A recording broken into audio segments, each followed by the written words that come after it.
Welcome back to the Hardcore Podcast. This is episode 39, and I'm your host, Robert Melton. Silly co-host. This is episode 39, and I'm your host, Christopher Norwood. I'm just kidding. I mean, hey, you are a host. Yeah. So, we do kind of like just switch back and forth. I think you say host every time. I always just say, like, if you're going first, I'll say co-host. Yeah. Usually. I actually... I was thinking about this the other day. I definitely think you're the host. I'm the co-host, but... No, yeah. I think we're both hosts. Oh, okay. I think there's, like, equal power here. Yeah, equal power. I'm thinking more, like, on, like, a input level. You know, like, you put more work into it. I don't know. I think you do more research than I do most of the time. But I'm glad you admitted that. I mean, it's true. Well, it's also probably easier because you do a lot of typing. I just like to write it all out to where you can almost like copy paste, change some things type thing. Right. So it's maybe a little bit easier, but I see what you're saying. Yeah. Yeah, I definitely do. Most of the digital work, I guess. You do most of the prerequisites. Yeah, so there's a little more internal look at the podcast for you. But what were you thinking? You said you were thinking the other day. Oh, I was just thinking about that, like how while editing, like you'll say co-host, and then I'll say host, but it doesn't really matter. We're both hosts. I'm just giving you a hard time. But today we're going to be doing a very casual episode. Mm-hmm. We don't really have anything planned as far as video games. I don't even know what the fuck I'm going to title this.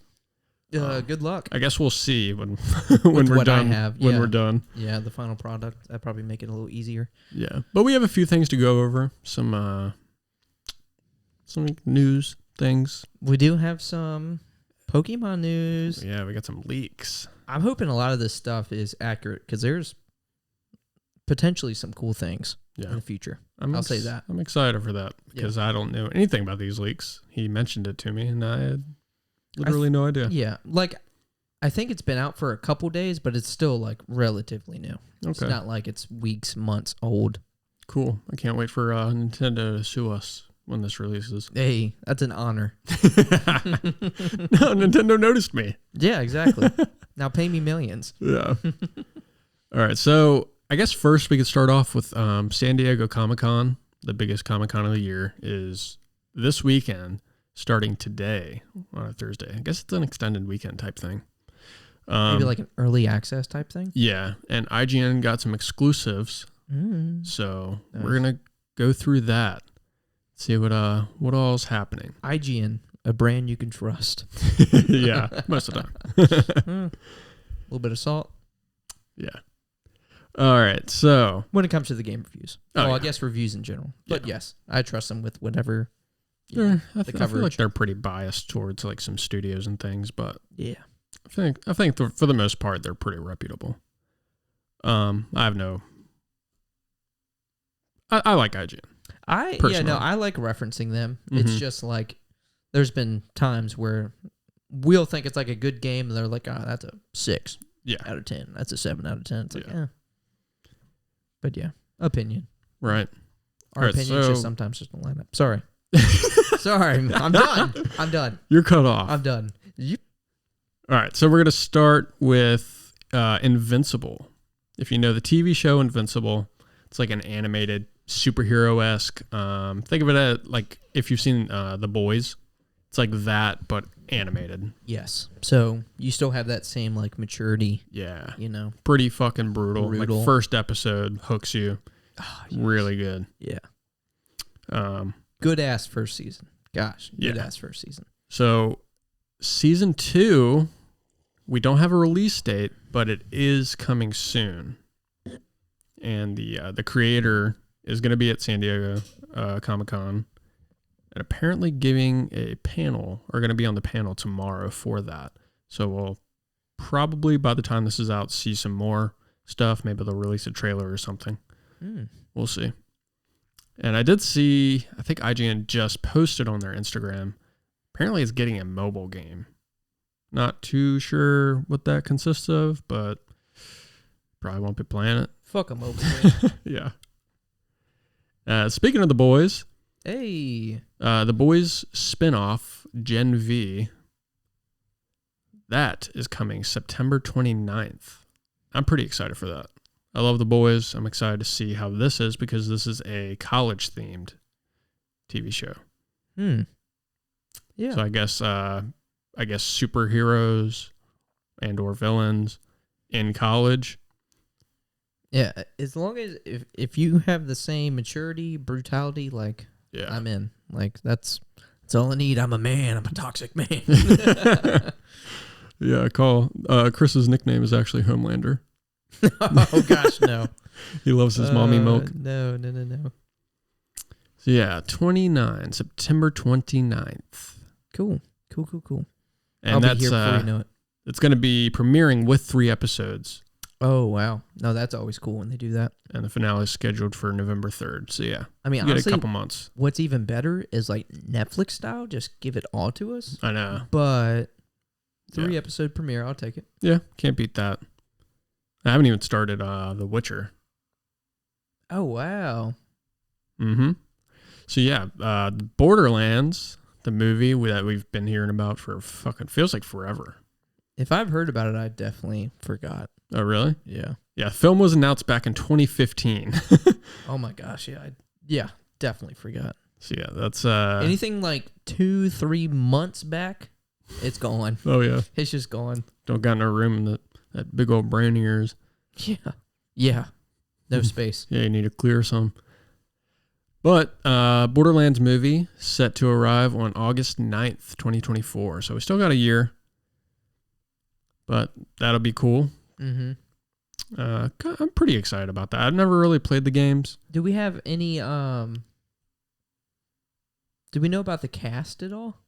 I think there may have been some cast stuff, but it doesn't have anything like on here. That would be cool to say. Did you play any of the Borderlands games? I mean, I think I played some of 2, but not enough to like really. Yeah, because those games are really big on style. No, the game looks great. The cast will be very important. Yeah. Pokemon Ultimate Journeys will air in the U.S. on September 8th. So this is like the final, the finale of Ash Ketchum, and like his final arc. Oh, so I thought that was done. In Japan. Oh. Yeah, I think it's done, but this will be airing on Netflix September 8th. And this is like a season? I don't think it's a season. I think it's probably just like the last few episodes or something. Because like I'm Journeys not was sure. a season, and then there was like Master Journeys. Yeah, so this is Ultimate Journeys. But like they were seasons, so that's why this. I mean, it very well could be. I think it was like a whole season. Interesting though. Interesting. Not enough information on this to really say. But yeah, so far that's the exclusives that IGN had for Comic-Con coming up. I'm sure we'll see a lot of sick shit though. Oh hell yeah! Because this is just starting. This is like, the early. They usually throw like the shittier stuff early on. Yeah, I'm sure the smaller stuff. I'm sure there will be some postponed things that won't be immediately announced like they probably would have been just because of the writers' strike and actors' strike going on right now. Yeah, that's a big thing going on right now. Yeah. I actually have a tab pulled up here about some of the shows. Is it just like has like filming for this stuff like stopped? Some things, yes. I know like House of the Dragon, they're not under that like organization that's doing it, so they're continuing to film. But yeah, there's a bunch of stuff that's like halted filming. Oh wow, that is a bunch. So I'm just gonna go to like some of the cool things, like American Horror Story. A lot of people love that. That's being halted. Andor season 2, Big Mouth, Billions. I've heard of that show. Never actually watched it. Not entirely sure what that. Blade pre-production has been stopped. Blade Runner 2099. I'm not gonna get Blade for a long time. I know, seriously. I've been hearing about that for a while too. Yeah. Cobra Kai season finale. Oh, the final season. Mm-hmm. Oh wow, dang. Season finale, yeah. Final season. Oh yeah, you did watch Cobra Kai. I think I'm on like season 3, but I was watching it for a while. Yeah. I will say, whenever the newest one came out, I think almost like a year ago now, but I haven't seen any of that. I need to go back to it. Almost forgot about it, but like I feel like Cobra Kai is sweet. They were releasing seasons like every 6 months. It felt like. Yeah, it was pretty quick, but it was good. It was good. I mean, I feel like that's a relatively easy show to film, you know? Yeah. As long as you have stunt doubles and kids that can kind of do karate, you don't have a lot of special effects, so probably easy to film. Yeah. I just seen a thing on Oppenheimer. Apparently it was filmed in like 50 something days. Oh, really? That's really quick. I was going to say, I don't know much about making a movie, but that does sound really fast. Yeah. Huh. Yeah, I feel like it would be. I really want to see that. Pretty simple though. Yeah. Because I feel like a lot of the stuff was might be a lot of CGI based shit. So that's post production. So the filming itself, I could see it being pretty fast, like set back in like the early 1900s. So. And plus that cast, like those are fucking veteran actors. Yeah. So I'm sure it's not take after take after take. It's probably one take Snakes, one take Jakes. Let's see. What else do we got? Duster, whatever the fuck that is. Emily in Paris. Don't know really what that is. Oh, Euphoria season 3. That one I'm pretty bummed about. That's a good ass show. I heard it's because I think Kansas has watched that. I hear it's very sad.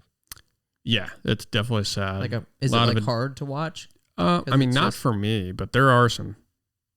Like maybe if you pretty deal with things, like similar trauma. Yeah, like drugs, sex, fucking just addictions and shit. Yeah, it's definitely sad. But it's a really good show. That's being pushed back to 2025. Oh. And the last season debuted in January of last year. Oh my gosh. Yeah. That's quite the push. That is quite unfortunate. Yeah, damn. Let's see. Family Guy season 22. Yeah. Oh no. Knight of the Seven Kingdoms, the Hedge Knight. I guess this is a spin-off of Game of Thrones, another one. Another. Writer's room had been closed, so yeah, this is another one that's pushed back indefinitely until it's done. But yeah, fortunately for us, House of the Dragon season 2 is continuing. Cool. Jeopardy. What the fuck? Sure, some people are pissed about that. No. Not my Jeopardy. Yeah. There's so much. Rings of Power season 2. Oh, damn, dude. I don't know why, but I still haven't even watched the first season. It starts slow, but it ends up being pretty good. Oh, yeah, this one's crazy. Final season of Stranger Things. Well, part or final season. I don't know. Because I felt like the last one, they were advertising to be that was going to be like the last one. There was no way with how it ended. Of course. Yeah. But that coming up to that season, I thought it was going to be the last one. Oh, yeah. I see what you're saying. Yeah. I probably had the same impression. Yeah. So the strike halted season 5, the final season, Netflix, Stranger Things. I thought I might have been talking to my girlfriend about this, but I think she said something like 2026 or something, which is fucking crazy. No. Yep. The Last of Us season 2. Yeah.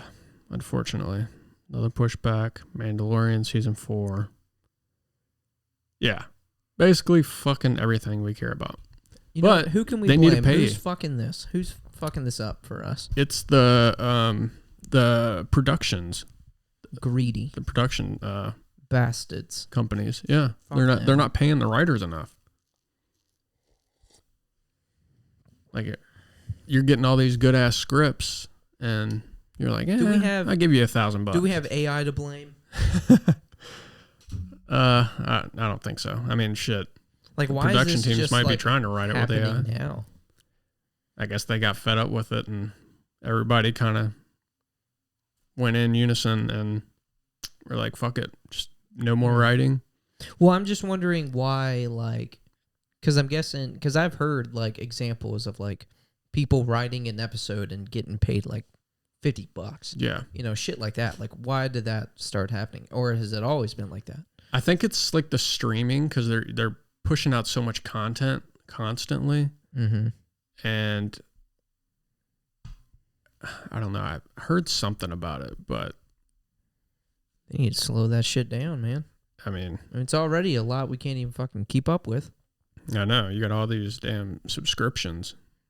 Yeah. I don't even know which one to turn on. Don't you know, for a lot of these shows, like, your main audience is, like, adults who got, like, shit to do. So, like, fucking chill out. Slow down. Quit pumping it. Pump the brakes. I got YouTube to watch. You'll be fine without YouTube. Hell no. Learn how to do something. YouTube's got the best content. Well, use YouTube to learn how to do something. I do. What's that? Learn how to do something? Yeah. Like, what are you learning? Oh, editing? Oh, like editing stuff. Yeah. Okay, that's fair. That's fair. Oh, yeah. I'm always... How do I do? How to change a tire. You can get fucking YouTube anything. I'm sure there's a million videos on just simply how to do that. Actually, you know what I looked up yesterday on YouTube? What's up? I was like, easiest way to change a duvet cover. Because I actually just washed the cover of the duvet.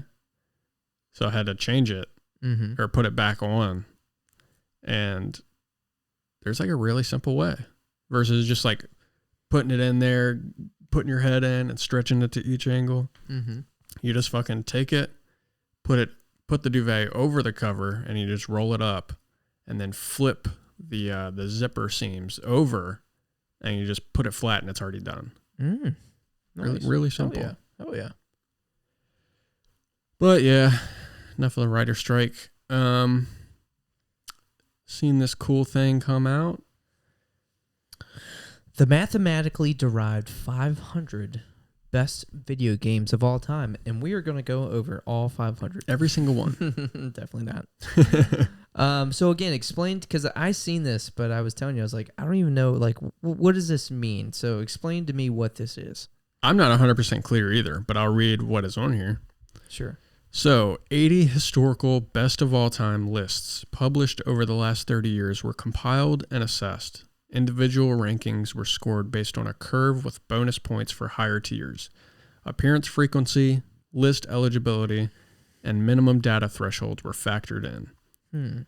Okay. That's crazy. So it has this little detail in here. So all 500 games take an estimated 10,000 hours to beat. Like for all of them? For all of them, I believe. Wow. Yeah. Wow. I mean, that sounds about right. Yeah, I'm sure there's someone out games. there, probably multiple people that have beat every single one of these games, because these are like big games, obviously. So, like, if you've been gaming for the last 30, 40 years and like you like a little bit of everything, then it's definitely possible. Mm-hmm. So, how do you just want to like maybe talk about the top 10, top 20? Yeah, we just kind of go through the list a little bit. So, number 1. And I'm happy to see this game here. Yeah. It deserves it. Definitely. But here, I'll say that later. The Legend of Zelda Breath of the Wild. That's number 1. Which is crazy because, in my opinion, Tears of the Kingdom is better than Breath of the Wild. Yeah. Well, it's just, it has the edge. Oh, yeah. There's so many, like, game ranking pages or videos that are just like, Breath of the Wild's best game I've ever played. Mm-hmm. And, it's been like that for 7-8 years now. Yeah. Whereas Tears of the Kingdom has been out for like a month or two. Right. Now, the second one I cannot agree with, Tetris. I get. Yeah, I definitely get it, though. I get it. Yeah. Yeah. I mean, it's so simplistic, easy to pick up. Anybody can play it. Yeah. Very simple, yeah. Especially on the Game Boy, like, oh my gosh. Mm-hmm. Like, in its prime, like, so many people just probably sank hours, hundreds of hours just, to scratch that part of your brain where you're just like, I just want to puzzle. Yeah, exactly. So I get it. Yeah. But personally, not my cup of tea. That's fair.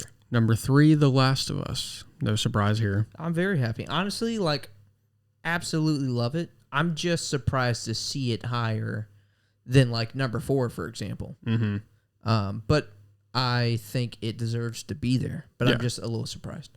Yeah. Yeah, I do feel like number 3, best game of all time. Yeah. Is kind of crazy. Because for a long time, number 4, it's Ocarina of Time. Yeah. What is Ocarina of Tim or something like Ocarina of Tim.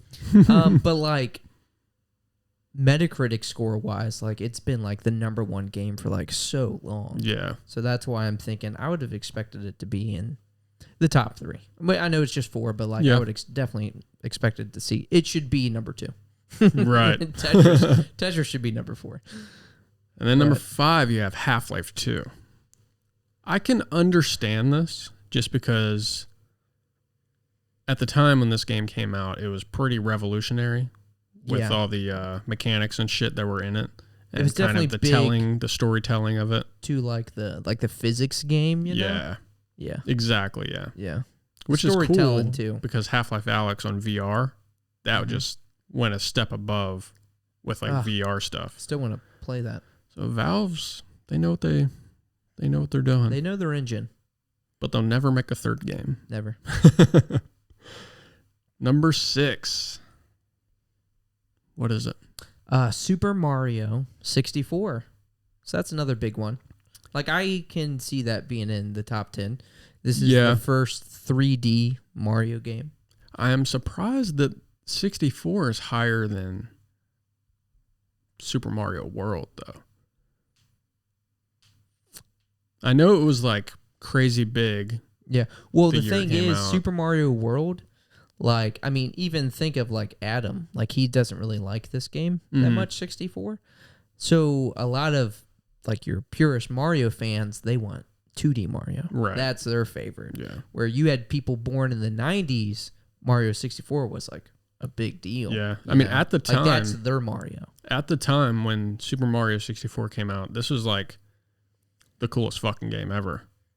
Yeah. Just the size of it, what you could do. It was really cool. Because this is where you actually got like a really good look, in my opinion. Yeah. Like at Mario. Exactly. You know, you got 3D. It's like, oh. Like I can see Mario, how he looks in Super Mario World, which is still relatively the same. But like when you see him in 3D, you're like, oh shit, this is Mario. He's actually a fucking small plumber. Oh. Yeah. Holy shit, Bowser's really big. He's big. Yeah. All right, and then number 7, The Legend of Zelda: A Link to the Past. So just in this top 7, you have 3 Legend of Zelda games. Yeah, wow. That's crazy. 3 Legend of Zelda games and 5 Nintendo games. Mm-hmm. Yeah. Right? I mean, Wait. Tetris, that's like Nintendo, right? Yeah, it is. Yeah, it is. Yeah. Well, it was released on the Game Boy, so originally Nintendo at least. I'm trying to think, is it Tetris? I can't really think of like a PlayStation Tetris. I feel like it's probably, a Nintendo game. Yeah. But yeah, that's wild. Pretty nuts. That's why it's so successful. Yeah.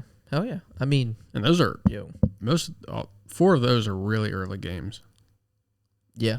Yeah. Seriously. But yeah, number 8. Yeah, 2 of them are on the 64 alone. Number 8, I feel like this should be moved a little higher. Yeah, I'm trying to think. Just the sheer size of that game. Yeah, like I definitely see it. I would think number 5. I would say number 5. I definitely think it should be where Half-Life 2 is. Yeah. But I mean, with Half-Life, you have like, then you have like the consoles that it was released on, and then you have like the PC. Right. You know, and that was like early PC games. Yeah. Well, early 3D PC games, you know? Mm-hmm. But yes, number 8 is The Witcher 3 Wild Hunt. Fantastic game. Yeah. And number 9, Resident Evil 4. I'm not sure how to feel about this. I know this is supposedly the best Resident Evil game. I've never actually played Resident Evil 4, though I do want to play the remake. I do want to play the remake. I haven't played it either because I'm just kind of like somewhat getting into Resident Evil now. Mm-hmm. But for a while, I was a sissy. I couldn't like play scary games. At least not by myself. Right. But yes, like everyone who plays games, you've all heard how high Resident Evil 4 is held on the pedestal. So yeah, not too surprised. Out of all games though, like I guess I am a little surprised to see it in the top 10. Yeah. Like all games, you know? Like Minecraft is number 19. Yeah. Like that's wild. Like Final Minecraft, Fantasy 7, like 20. numbers wise. Hold on. Like you're talking Resident Evil in there. I don't even see in the top 20 because I can see the top 20. Like you said, 20. Final Fantasy 7 is 20. I don't see not one fucking Pokemon game there. Nuts. That's crazy, dude. That is crazy. Like, not that I think, like, oh my gosh, fucking Pokemon Yellow, the greatest game of all time, but, like, the audience, like, just what that game did, you know? Like, I would just expect to see it higher than fucking Tetris. Yeah. I mean, those video games kicked off the highest grossing franchise in the world. So. Exactly. Yeah. So I'm thinking at least top 10. Yeah. Which Grand Theft Auto 5 definitely. Yeah, Grand Theft Auto 5 deserves that. I could see that. I can definitely see that. I could definitely see that. I think I'm happy with where that is. So it's like gatekeeping the top 10, you know? BioShock, I'm really surprised to see that at 11. See, that doesn't make sense to me. BioShock at 11, Final Fantasy 7 at 20. No. That just doesn't add up. No. I could see it's got a good story and shit, but I'd really like to see how this guy like calculated all this. Mathematically? Yeah, somehow. Hold on. All right. Let's see if there's even like there's got to be a Pokemon game on here. Let's see what the first Pokemon game is. If there's one and when it shows up. All right. Okay, there 42 and it's Pokemon Red right behind Metroid Prime? And next to Funny Disco enough, Elysium? I was listening to the Metroid Prime episode. Adam Blink's Oh, nice. Metroid Prime. And I've heard great things about Metroid Prime. I want to play it, but like Pokemon's behind it? That's fucking crazy. That is wild. And God of War? I know. At 36? Which Uncharted 2, God of War's behind Uncharted 2. Uncharted 2 being at 35. Like, that's an amazing game, but like, I don't know. It definitely has to be like a lot of these games, a lot of the older games have an edge on them just because like they have those years of being in lists. Yeah. So like they make it a little higher. I think that might be one like of the things out of Skyrim being 23, dude, that's a top 10 game. Literally. That's a top 10 game. That's revolutionary. Even though I haven't played Final Fantasy 7, like that's a top 10 game. But yeah, no. There's some obviously some really good games on here that deserve to be where they are, but I am questioning a few for sure. Agreed. But it's just cool that it's out there, that this is a thing. It's kind of neat. Yeah. I mean, I'm sure the person that made this may not even agree with it. It's just like, you know, this is just mathematically, I guess. You know what I'm saying? Yeah. I don't know. So mathematically, again, the top video games are The Legend of Zelda, Breath of the Wild, Tetris, The Last of Us, The Legend of Zelda Ocarina of Time, Half-Life 2, Super Mario 64, The Legend of Zelda Link to the Past, The Witcher 3 Wild Hunt, Resident Evil 4, and Grand Theft Auto 5. So, definitely some very good games in there, but personally, not the list that I would have. And not like a bias list either. Yeah. I'm just thinking like the actual top 10 game. Dude, you know how hard that would be to like... First off, do you think you've played 500 games that you can make a list of?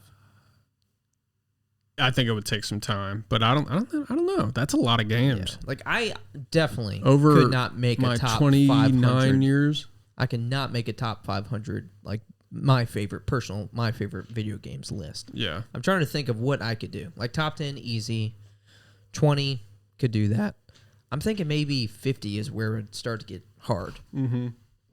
But that would be kind of fun to do. I think that would make a pretty cool episode. I'm not saying, we each do a top 50 video games list, because that could take a while if we're talking about every single one of them, but I don't know, maybe a top 10 to 20. Yeah. That'd be a cool idea. But yeah, no, that's neat. Yeah, pretty cool, Neato. pretty cool. Also, one more thing before we get into Pokemon. Okay. Netflix gets 5.9 million subscribers as password sharing crackdown starts to pay off. Oh, wow. I will say, because I was using my parents' account, and I still use their account, but they had to pay more to add me on. Yeah. So I'm sure that's counted within the 5.9 million. But, you know, like it sucked, but it was good for them. Yeah. You know? It was definitely good for them. Business move. You want to know what's even more fucked up? What's that? In addition, Netflix reports revenue of $8.2 billion for the quarter. And this is why writers need to be paid more. $8.2 billion for a streaming platform in a quarter. Oh, wow. In 3 months. Yeah. Wow. That's fucking insane. That is insane. Oh my God. Yeah. That definitely puts the strike into perspective. I mean, I can imagine they spend a shit ton on just making movies. Mm-hmm. You know, all these Netflix originals that you see pop up every fucking day. Yeah, seriously. So I'm sure a lot of that goes towards that, but definitely, yeah, pay the fucking writers That's a lot more. of profit. Yeah, it's got to be. You've got the money. Yeah. $8.2 million in 3 months. People are greedy, man. People are fucking greedy. Billions. Yeah, that's nuts. But yeah, I thought that was interesting. Just thought I'd share. Did I see that Enclave was coming to the Switch? Where did you see that? Go down. Keep going. Enclave HD. What the fuck is that? I remember Melvin playing this game. Oh, it was the like an original Xbox. Yep. I don't know anything about it. I know it's like some type of like dark medieval fantasy game. But yeah, no, I just seen that pop up. I thought that was funny because it made me think of Melvin. Yeah, that's interesting. HD. So you ready for some Pokemon leaks? I sure am. All right, so new Pokemon leaks. Trusted source, Riddler Q, spelled Khu, I think I've heard of this guy. put out some information that people have been speculating is a leak for a new Legends game Oh, no way. in the Unova region. I I don't keep up with the leaks, but I'm guessing this user posts them in the form of riddles. Isn't for that other black and white, people Unova? Yes, for people to decipher. So like pictures, he'll give a little bit of information, and then it's like people kind of like trying to decipher like, all right, what's going on here? Yeah.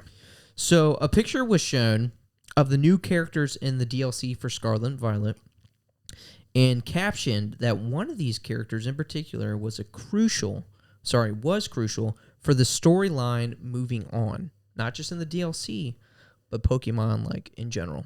Like I guess anime, game-wise. As well as a poll for people to guess which game was in the works. And there's a few listed, which all of them kind of centered around the Unova region. But the one that was chosen the most was Pokemon Legends Kyurem. So that's what people are kind of thinking it may be called. But either way, a Legends game dealing with the Unova region. Obviously, we have some characters from the Unova region in Legends Arceus. So the information that I've seen is pointing more towards like maybe the future versus like the past with like Legends Arceus. So I think that'd be kind of cool. That would be cool. Which I mean, even if it's the past, I'll take it. Yeah. But we also got some leaks with Pokemon and just stuff with the DLC that's coming out soon. So based on what I've found, this is coming from someone anonymous who says their friend is an employee of an outsourced company that works on the Scarlet and Violet DLC. So they have provided the information that Monkey Dory, and some of this is small stuff. They provided information that Monkey Dory's type will be Poison Psychic, Pheasantipity will be Poison Fairy, and Okidogi will be Poison Fighting, and Ogerpon being pure grass type. So it's kind of cool that the loyal 3 have like poison, dual types with like all of them including poison. Apparently, the Loyal 3 will be able to transform into masks for Ogerpon to wear, similarly to Necrozma's concept in Sun and Moon. Masked Ogerpon will then be able to transform into its Oni form, which has higher stats and gains the Ghost Dark typing. I feel like that's gonna look cool as fuck. Yeah, like an Oni form. Yeah. Like I can see that being pretty damn cool. There will be a total of 15 new Pokemon coming to Pokemon via the DLC. 7 for the Teal Mask and 8 for the Indigo Mask. Are these new mythical Pokemon included in that number? I think so. So, with the Teal Mask, they're saying they're getting 7. So we have the 3 Loyals, we have Ogerpon, so that'd be 4. So there'd be 3 remaining. One of the new Pokemon in the Teal Mask DLC is a watermelon Pokemon that looks just like Coughing. And you can like look this up too. What in the fuck? Yeah, honestly, see if you can find it. Do you know the name?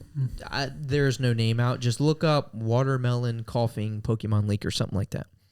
So again, watermelon Pokemon looks just like Coughing and evolves into a watermelon looking Wheezing. But I think this is going to be, that's actually the exact same thing I'm going to be reading off of pretty Holy much. Shit. Apparently, it's going to be like Toadstool and Tentacool. Like they're not, it's not like a very, like a regional form. It's a completely different Pokemon. That's interesting. And again, there's going to be an evolution that looks like Wheezing too, but it's watermelon. And what I think is cool, small fact, but I think this is really neat, both of them sharing the water grass type. I just think that's neat. That is cool. Yeah, that they're going to be watering grass. Yeah. So there's 2. So now we're just missing 1 new Pokemon coming to the Teal Mask DLC. Last new Pokemon coming to the Teal Mask is an evolution for Crawdaunt that apparently looks like a bigger version, just more fierce, but with the same type. Same type. So we get a new, So a third evolution. So yeah. Corphish, Crawdaunt, and then whatever so else. a new evolution, yes. In the Indigo Mask, you will meet... this is just kind of some random information. In the Indigo Mask, you will meet the grandson of Drayden, who is a mayor and the gym leader in the Black and White games. So again, with like that first leak that we're getting, like a Unova Legends game, this kind of, adds to that. So upon learning about Terapagos, you will revisit Area 0 with him. So we know that Area 0 deals with like time travel, and Riddler Koo said that one of the characters in this picture, which I'm guessing this character was listed in that picture, is going to be a big character with the story moving forward. So if we're moving forward to a Legends Arceus game, and with this character you go into Area 0, which, you can deal with like time travel and Paradox Pokemon, it's looking really possible. Damn. That we could get like a Legends Kyurem type game. Yeah. That's so very interesting. There's going to be a new area unlocked in Area 0. In Scarlet, you will like this, but also be upset at one of these little facts, if it's true. In Scarlet, I mean, it's not a big deal. But in Scarlet, the version we don't have, you will meet Paradox forms of Entei and Raikou. Well, guess who we get in Violet? You get Paradox forms of Terrakion and Cobalion. Fuck. I know. But Paradox, Suicune, and Virizion are also in this new area and are catchable if you missed like the event they had. And all legendary Paradox Pokemon play a major role in the story. So that's really cool information. Those are the Pokemon leaks I have. Nothing like crazy. But we got a look at, hopefully, I mean, like that's pretty cool. At a new like watermelon Coughing. I like Wheezing. Like Coughing's okay, but I actually do like Wheezing. Wheezing's been growing on me. But a watermelon Wheezing be kind of neat. Curious what this new evolution of Crawdaunt looks like. Yeah. You think the Wheezing is going to be like a cantaloupe? Well, it said that it also looks like watermelon. Oh, okay. So I'm guessing it's going to be multiple watermelon kind of maybe grown on a vine together type thing. Yeah. But I'm just curious because you have like is it toad school? I think maybe, yeah. Like tentacruel.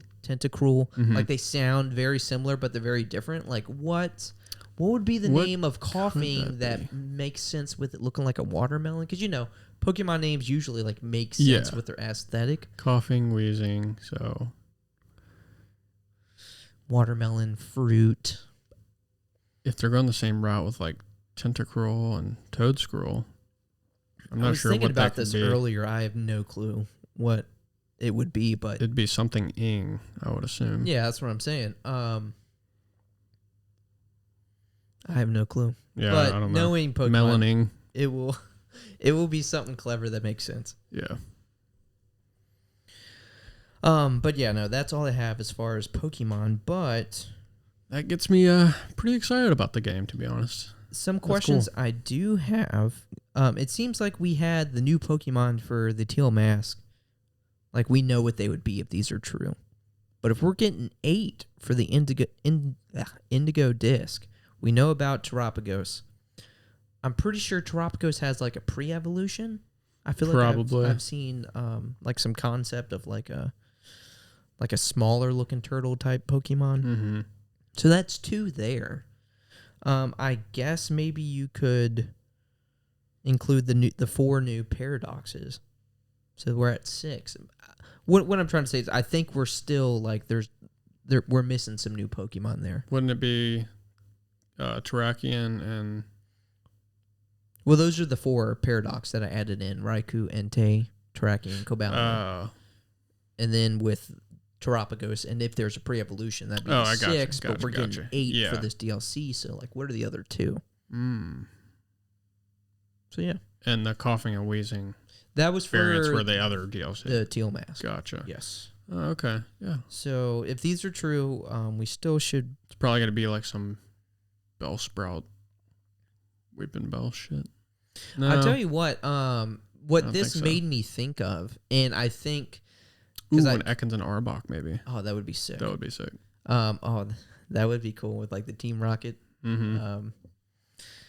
But what this made me think of, and I later looked it up, and I think it was like a fake leak. But before Scarlet and Violet came out, I was under the impression that we were going to get a new Oddish and Gloom variant. Yeah. Like regional form. I think we did see something about that. Yeah, because it was, they had like art for it and everything. Because Oddish looked like a pineapple, and Gloom looked like Gloom, but like it was flowers, but instead being called Bloom. And I was like, oh, wow, that makes sense. Like, that's a cool name. And sadly, there wasn't going to be a Vileplume, but it was going to be like a different variant. Yeah, no, what's the other branch evolution? To Vileplume? Blossom. Yeah. Blossom. Yes, it was going to be like a different Blossom or something. But that's what it made me think of, and I was like, man, I think that was fake, but gosh, that would have been really cool, and it would have made sense with this like version. Mm-hmm. With it being a pineapple, this being a watermelon, like I don't know. But no, that's all I got for Pokemon. I gotta say, I'm pretty excited for the DLC now. Yeah, hell yeah. No, it's especially those primal forms of Entei and Raikou. Yeah, I'm curious what that's gonna look like. I'm sure it'll be what do you call it? Raid shit, maybe. I would assume, just like Suicune was. Well, because again, the Area Zeros, there's going to be a new area kind of unlocked, and you're going to have Paradox, Suicune, and Virizion there to where you can catch them. So, maybe it'll eventually. Oh, I see. Yeah. Yeah. Well, I'm thinking we'll have Terrakion and Cobalion there. Yeah.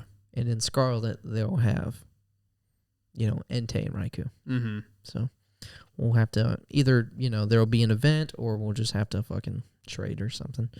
But either way, we'll be able to get our hands on it. Yeah. So if there's nothing else that you wanted to say, I have a story. Yeah. Very different for, our podcast and the type of content that we put out. But it's interesting. Yeah, no, I got nothing to say. Let's hear it. Okay. It's kind of a long story time with time. Chris. Hey, hey. I hope I don't fumble over my words because I feel like I wrote it out pretty well, and I want to tell a good story. You ever wanted to, I don't know, just be good at random things? I always wanted to be like good at like telling a story. Yeah. But I suck at talking.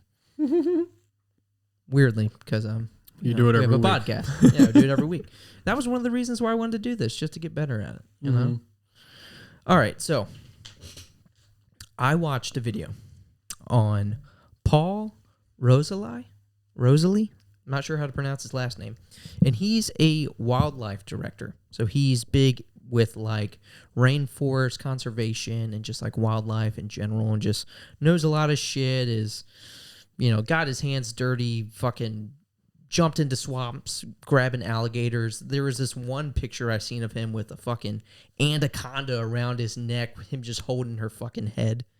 And you kind of forget how big anacondas are. Oh, no. Dude, they're fucking girthy, dude. Have you seen their teeth? Fucking girthy. Let me show you Dude, something real quick. Their head is like this, but their girth is like that. And he's just fucking holding. I'm like, dude, this is a wild man right here. Okay, what? That's not. Okay, that's I was going to say, there, no fucking way. That's not real. But this looks like a T-Rex. No. I mean, that's a prop. Are they really like that though? There's no way. Oh, they're serrated, dude. Yeah. Where are all the real images at? Everything's fucking edited. No, yeah. Fucking AI is destroying Google Images. Seriously, what's real anymore?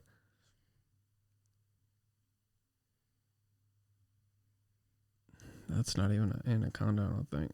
It looks too small. Teeth. Like these things are fucking massive, dude. Here you go. That's real. Dude. Yeah. Shit. How is everyone not terrified of snakes? Oh, no. Dude. The creepiest thing ever. So. I mean, I'm not terrified of snakes. That's you. But I am absolutely terrified. I'm just saying, I don't see how people, how everyone isn't. I mean, for the most part, most snakes are pretty chill. It's just, I don't know, something about them. But, I mean, I'm not going to fuck with a venomous snake. Look at that anaconda with was that a cow? Oh, yeah. Oh, my gosh. It's about to crush the shit out of that thing. Yeah, the fucked up thing is, some of these snakes will eat or kill something too big and just leave it. Not even eat it. I'm sure most, other animals and bugs and shit will obviously eat that, but it does suck for it to just go to waste like that for a while. Yeah. Just die for no reason, because they'll regurgitate it if they can't fucking swallow it.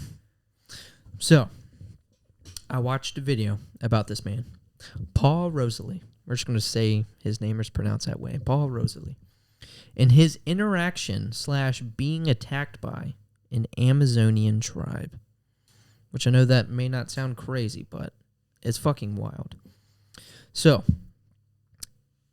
an Amazonian tribe. A tribe of Amazonian people. Huh. That's what an Amazonian tribe is. This is in South America, I assume. Yeah, I believe so. A tribe of Amazonian people who refuse contact and only respond with brutality due to their hate of trespass on their land. I'll preface by saying there's no real telling why these tribes act this way. Speculation of it being because of what's called the rubber boom many, many years ago, and the treatment of these people then and descendants being taught about these events leading to their violent nature. But who really knows? So out of respect of these tribes, I wanted to preface with that. But in the video, Paul talks about his experience traveling to the Amazon rainforest, and when asked about the greatest threat there, he responds with the tribes, these people, versus any animal there. These words are coming from a man who has dove into swamps to grab caiman alligators, a man who has handled anacondas. So this is a man who has a high respect for nature and its wildlife, knowing that most of the Amazonian wildlife will not be an issue if unprovoked. He starts telling stories of the brutality of these tribes, one of them being a first-hand experience of a friend of his back in 2004 when he was driving a boat carrying mahogany wood down the river, and the team he was with sent 2 people, a husband and a wife, further down the river to set up a cooking area on the beach to prepare breakfast. As they are setting up, without warning, a screaming tribe comes out of the woods, and the husband immediately takes an arrow to the leg. He yells out to his wife, "Run, save yourself." And she does. She runs into the river, swimming away as fast as she can, and as she looks back, all she sees is her husband being torn and ripped apart, like immediately. Apparently that's like a big thing this tribe does, is just kill, and they just start just fucking shredding you to pieces. That's fucking nuts. So yeah, she looks back and sees her husband being torn and ripped apart. As the boat catches up, because again, they sent these 2 up ahead. So as the boat catches up to the beach, all they see on the beach is their friend disemboweled, parts everywhere, and the beach completely red. Like, dude, that's crazy. They only found out what happened when they found the wife further upstream. Paul paints a picture of how these tribes deal with outsiders and the people that trespass and disrespect their land, and it really emphasizes that the tribes are not to be messed with. With being a wildlife director that focuses on protecting as well as informing people of rainforests and what resides within, they have guidelines for respecting the space of these tribes, such as times of the year when people are to avoid certain areas like beaches, since these tribes may be present. Well, during one solo trip, he definitely pushed those boundaries.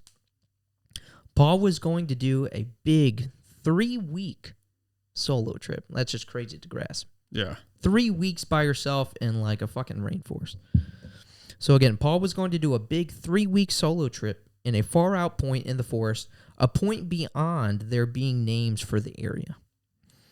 When the locals dropped him off, even though there was a language barrier, he understood that they were pretty much telling him bye for good, as if it seemed like a suicide trip for him. And the way he was explaining it, they were like, almost like, this is what you want?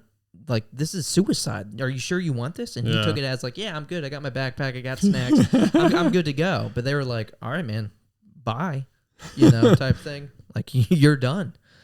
So again, Paul is quite versed in nature and surviving, knowing how to adapt and live off the land. He recounts of just how lonely it is. Sorry. So during his adventure, he's talking about like 6 days in. And he's talking about like, he recounts of just how lonely it is and just how much of social creatures that we are. Because one day, again, 6 days in, day 6, it got really weird for him. So question, before I go any further, because he says it got really weird for him. Before I go any further, can you imagine that? The weirdness he is talking on and just how lonely that would be. Like, really try to like think about it and like immerse yourself in that.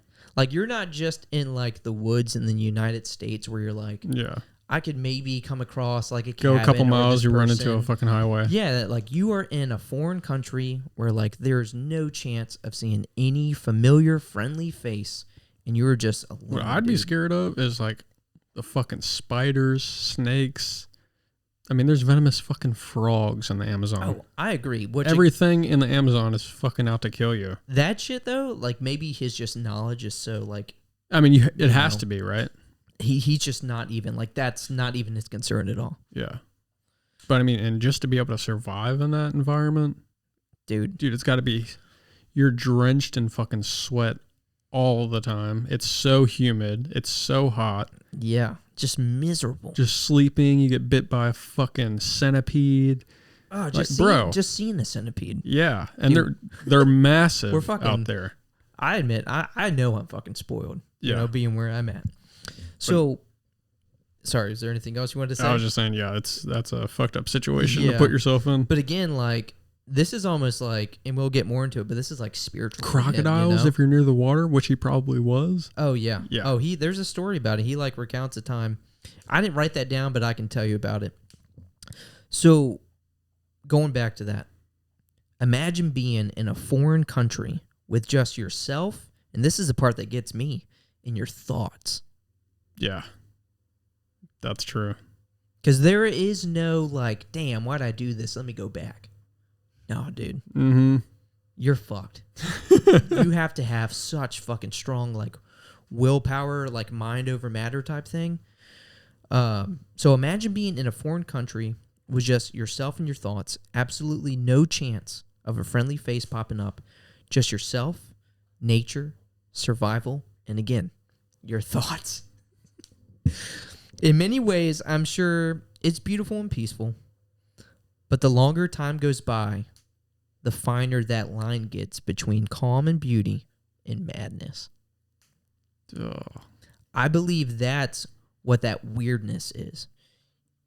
You know, you don't have what we know as reality to keep your thoughts grounded. Like if we are like kind of like having a bad time or just getting lost in these like thoughts and stuff, like we have this like to bring us back down, you know, to keep us grounded. Yeah. You don't have that. He said that he had brought some pictures in like a National Geographic magazine. But like, what is that really going to do? Yeah. You know? Like, look at all this stuff in this book that I can see around me. Yeah. So again, you don't have what we know as reality to keep your thoughts grounded. You are surrounded by foreign and unknown where your thoughts can run wild. It can be a very scary thing. Do you ever find yourself overthinking the wrong things and just almost end up spiraling? Imagine that, but in the wild for days. Definitely takes a strong, trained mind. Paul doesn't dig too deep into the weirdness that he mentions, but he talked about traveling upriver and always looking back, reflecting that it felt like he had already died. And looking back at the river was him looking back on something he had already experienced. Definitely some trippy shroom vibes. Damn.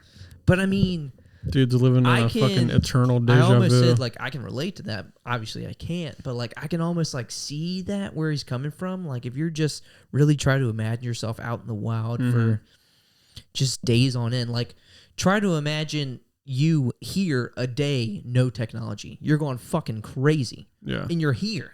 You know, you're fine. Like, he's out in there for days, no technology, no nothing. Yeah. Just by himself, him and his thoughts. You know, like that just blows my mind. That's fucking wild. So he talks about a few smaller details in his trip and really paints the overall portrait of what this trip is to him and why he does it. He described it as a pilgrimage for him, going to the heart of everything he is fascinated with, leaving every security, every relationship, truly putting all his chips in and resetting the weight that society puts on him in every regard. The river beside him the whole way had now become a shallow stream, along with the Andes Mountains in the background. Paul felt that his now spiritual journey was starting to come to an end. So he had talked about, like, he didn't really have any set plan, but he was trying to, you know, he wanted to do a 3-week journey, but he kind of felt like, you know, when I get to this point to where I'm going to turn around, like, I'll just kind of feel it. And he was getting to that point now. As he started to curve around the next bend, he could see smoke in the distance.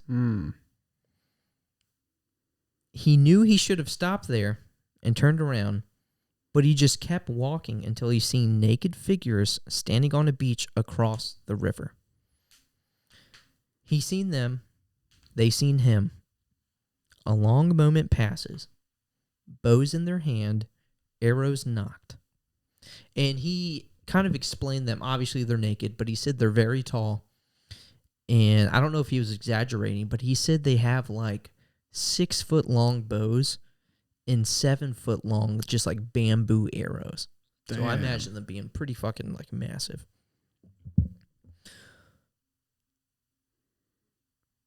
That's nuts. So again, he seen them, they seen him.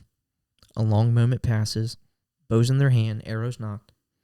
Paul just turns around and runs for his life. Because again, he's just probably thinking about all these stories that he's heard in this region about these tribes and just how fucking vicious and brutal they are. So Paul just turns around and runs for his life. Not looking back, not hesitating, just running. He remembers in the moment thinking back on all the stories he has heard of these tribes, that this is how it ends. I'm going to be captured and ripped apart, limbs torn, and blood spilled. But he just kept running.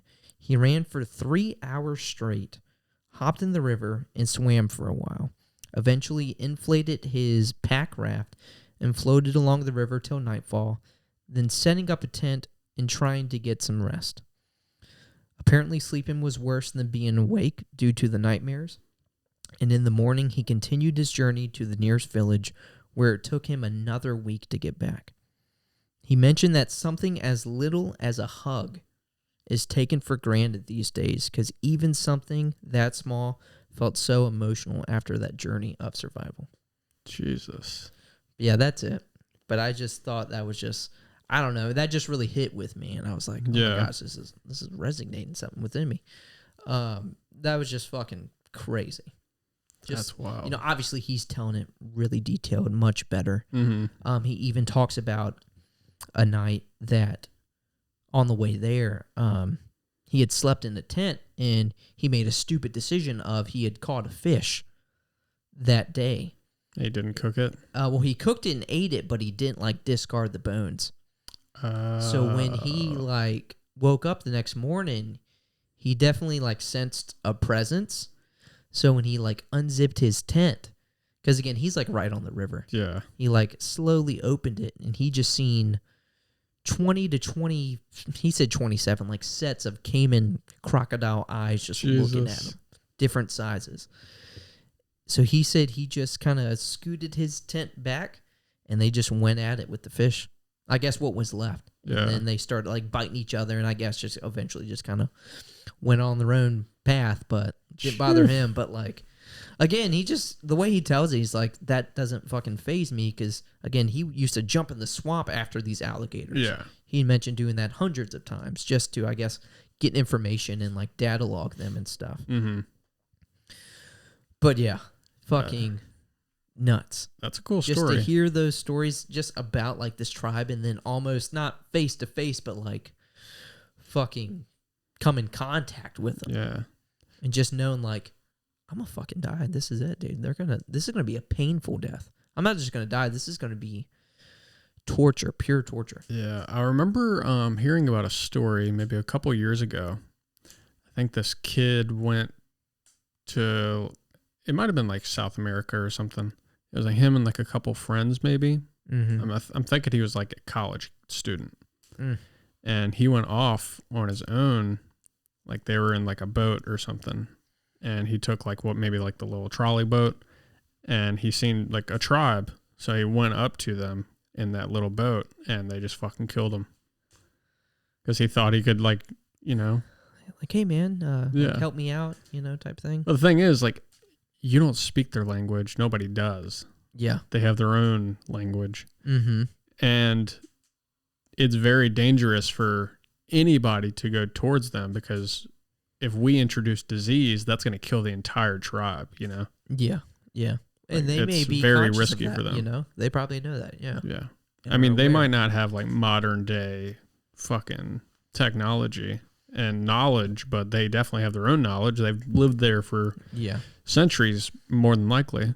And plus, who knows what they are what the past generations, current gen, have been, what knowledge they've been raised with. They may look at us as demons. Yeah, literally. Stay away. These whatever are demons, kill on sight. Yeah, they probably have their own religion.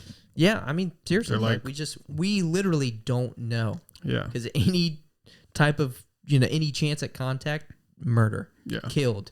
Yeah, they're what the fuck are they wearing? Know. What's on their body? Our clothes? They're how is that even possible? Yeah. Why do they wear clothes? It's fucking crazy to think as we film this, they're just fucking out there. Yeah. I don't know what they're doing, but they're fucking living out there. Yeah. It's just wow that, people are still living like that by choice. But again, there's no telling what they believe. They just may see the future helicopters flying off in the distance, just that's literally a demon right there. Mm-hmm. It's pretty wild. But yeah, definitely different for this podcast, but I thought it'd be pretty cool. Yeah, that was fun. Yeah. I like that story. It was nice visualizing all of that. I was trying to do a decent job. Yeah, you did. I'm trying to think if there's any other things that I didn't mention. Oh, he had mentioned about a buddy of his, like a close ranger friend, that also I guess works with him. So I imagine they're in like the rainforest somewhat often. Bear Grylls? Sorry? No, not Bear Grylls. I can't remember his name. But they came across the tribe, and it was almost like a similar like scenario where it's like this river in between us. Yeah. And, I feel like it's just human nature to be like, to almost approach and just be like, hey, like we're peaceful, we're not dangerous. Like you don't have to be like this type thing. So they had a canoe. They filled it with bananas. They were just wanting to help. They pushed it over. They just had a fucking arrow knocked. Bling. He seen it coming towards him. He moved a little bit, and it got him in his temple, went right back to his ear. And apparently he has like a really nasty scar. Still alive, he's okay, but like, still, that would kind of fuck you up. That's a good aim. Oh fuck, dude. Right between the fucking eyes. He was talking about there's just so much that he wishes that he can learn from them just because they're incredible hunters. They're just able to do things and to survive, and the things they do to survive that we almost just can't even fucking comprehend. Mm-hmm. Like it could be like pitch black. Like I can't even imagine what the night is like there, just like pitch black and just not being able to see anything, no lights, just out of friction, just feeling alone, being able to like fucking make a fire or something. Yeah. There's just so many things that they can do that he wishes that they can learn that they may just never be able to learn. Damn it, dude. We're never going to hit those life hacks. Yeah. But I mean, they were talking about like just being able to hit a fucking monkey at the top of the tree with just some type of fucking homemade weapon they have. Their aim like is Ebola. Yeah. Honestly, it may have been Ebola. Ebola. But yeah, like, it's kind of hard to fucking like just fathom that, but yeah, I mean they're masters of survival. Yeah, I guess when you're like doing it every day, maybe not all day, but like for hours on end every single day, like you're gonna fucking master it. Yeah. But yeah, super interesting guy. Fucking man's man. Yeah. We're all over the place with this episode. I have something really random here. I have some really dark jokes. I seen a TikTok, and it was like almost like try not to laugh thing. Oh God! And it was some dark jokes. I mean, I feel like it's nothing crazy. There were some really dark ones that I didn't include. All right, but I have 3, and if you laugh, you're a piece of shit. Fair? Yeah. Okay. Yeah. How does Paul Walker like his donuts? Wrapped around a tree. He doesn't. He's dead. Okay. I said the more fucked up part. Wow. You laughed and you said the more fucked up answer. Holy shit. You're a piece of shit. Yeah, I mean, that's been stated before. How do you stop a toddler from drowning in July? Drown it in June. Drown it in June. No. That's so fucked. You're fucked, dude. That's awesome. You're fucked. I mean, it's true.